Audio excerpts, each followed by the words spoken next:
Guys, shocker. Jimmie Ward's hurt again. I know it's terrible. It never happened. What? He's hurt, no way. and it could be a while. He's got a calf strain. A quad strain.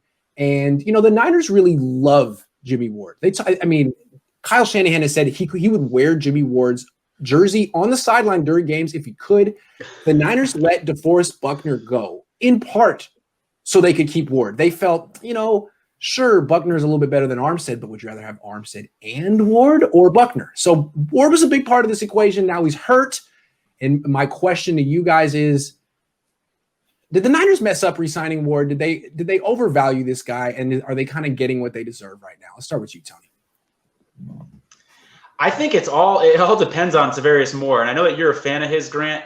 If you're right about Tavarius Moore, then absolutely they made a mistake. And we may say that. We may see that in a year. He may be starting, and we'll find that out. If Tavarius Moore flops next year, I'd say they probably you could at least make the argument a little stronger that they made the right case in bringing him back. I think you bring up a good point that it really is tied to the Buckner-Armstead situation because it's a lot harder to swallow when you consider it from that angle for sure. Yeah. I wouldn't say that they overvalued him per se. I think that's a great point that Tony said. You wait to see if Moore flames out or not, and then that'll be a real rubber stamp right there. But I think the reason why it still was a fine move was because they weren't going to utilize Buckner the way the Colts were.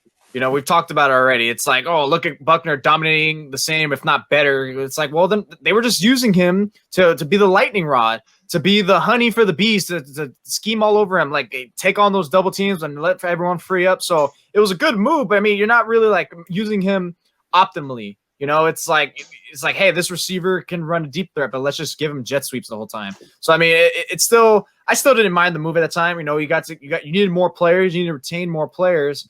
But I don't think it wouldn't have been too bad of a move either if you just let Tavarius Moore out. The fact that what was it, Nick? Those stats, he's played 6 snaps in 3 weeks. He's one snap in the last 3 weeks. That's terrible. All right, that says enough to me that they're showing all right, we just like this guy. But it's also that they feel.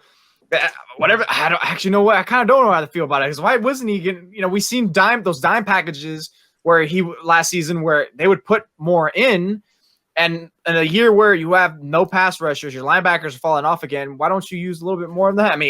However they feel it, they clearly don't feel too highly about Moore at this point. So I still wouldn't say it was a bad move yet.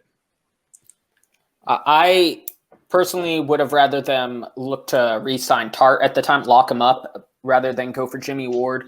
But I think that the question about Jimmie Ward is how many times he gets hurt. And as we see, Jaquiski Tart also gets injured a lot. So if that's the guy they want to roll with, they better start scheming and using him more. I think they kind of let him do his thing. But if he's one of your highest paid players, you need him to make plays. And they need more interceptions from a safety getting paid that much.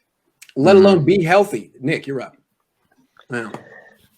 Initially, I didn't mind the move too much because I like the concept of having continuity with your safeties and your secondary in general. But this move, the signing of Ward, has all the potential to age extremely poorly. It compromised the growth and development of Tarvarius Moore. He's not even seeing the field after he picked off. He played 5 snaps in the Super Bowl, deflected 2 passes thrown by Patrick Mahomes, and had an interception. You would think after that sort of performance in the greatest stage of them all, your 2018 second-round pick would have a larger role in 2020. Nope, they go with Jimmie Ward. I'm with Maverick. I like Jaquiski Tart more. They should have locked up Tart because as a single high safety, he does not create enough turnovers, he being Jimmie Ward. And I do think that it was the wrong decision in hindsight. I think the Niners got straight up played. They got played. Nothing against Jimmie Ward, but that was a classic contract season push. He never stays healthy. He always misses 5, 6, 7, 8 games a year. Not 5, not 6. No, 6. And then in his contract year, he puts it together and only misses 3 games out of 19. How many times have we seen guys do that in their contract year?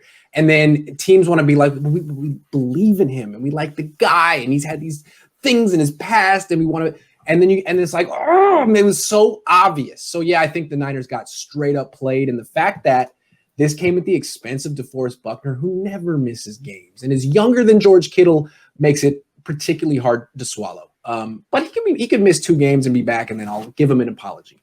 But not yet. But the 49ers value injured players, Grant. Why don't you understand? That's why they signed Thank you. Ezekiel Thanks for putting in Ansah. the prop. Yeah, They signed Ezekiel Ansah instead of Clay Matthews. Like, wait, Matthews, you don't have significant injuries? We can't sign you. I said I was going to get to Garoppolo. I'm going to sneak one question in before we get to Garoppolo because I want to finish on that. God. Go ahead, Maverick. One thing on Jimmie Ward, just love looking back on old drafts. Do you know who's been a pretty good corner this year? Is Bradley Roby. Do you know who's picked the pick before Bradley Roby in that draft? Jimmie Ward.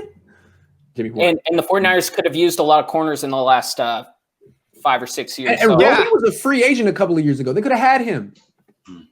He wasn't expensive.